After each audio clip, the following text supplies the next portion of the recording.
嘿，大家好，欢迎来到我们这个频道。今天呢，我们想看一下如何把这个古老的游戏给它更新一下。如果你没有看我们上一期的节目呢，不要忘记先把那一堂课看完，再过来看这一堂课。连接会放在右上角。我们来看一下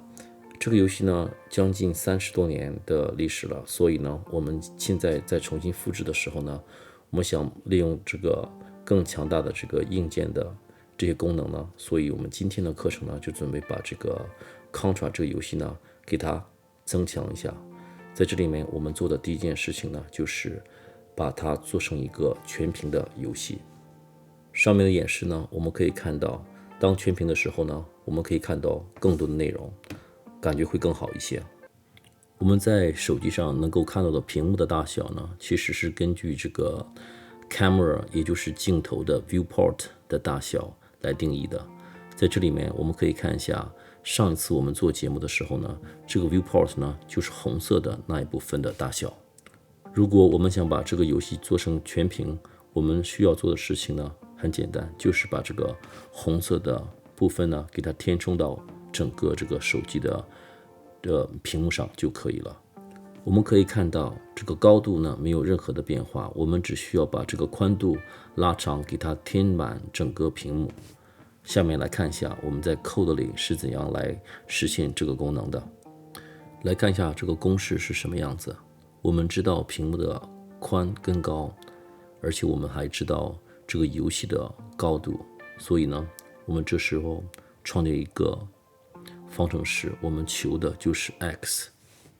这里面 x 呢，就是屏幕的宽乘以256，再除以屏幕的高，这样就是我们需要找的最新的宽度的值。当我们找到这个值了以后呢，放到这个 fixed resolution 呢，这时候我们游戏呢就会变成全屏。因为呢，我们需要得到屏幕的宽度跟高度的信息，所以呢，我们这里面这个 viewport 呢的计算呢，必须要放在这个 onload 这个 method 里面，因为在这里面呢，我们可以拿到这个游戏的屏幕的宽度跟长度。这时候呢，我们就把这个公式呢套进来，我们用这个屏幕的宽度呢乘以游戏原来的宽度，然后呢再除以这个屏幕的高度，这样的话我们就得到新的 width， 这个 viewport 的 width， 然后呢我们再用 fixed resolution viewport， 把这个大小定义进来，这时候呢我们就可以得到一个全屏的游戏。好了，今天的游戏就讲到这里。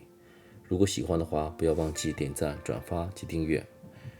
如果有问题的话，去我们的 Discord server 上询问。好的，我们下期再见。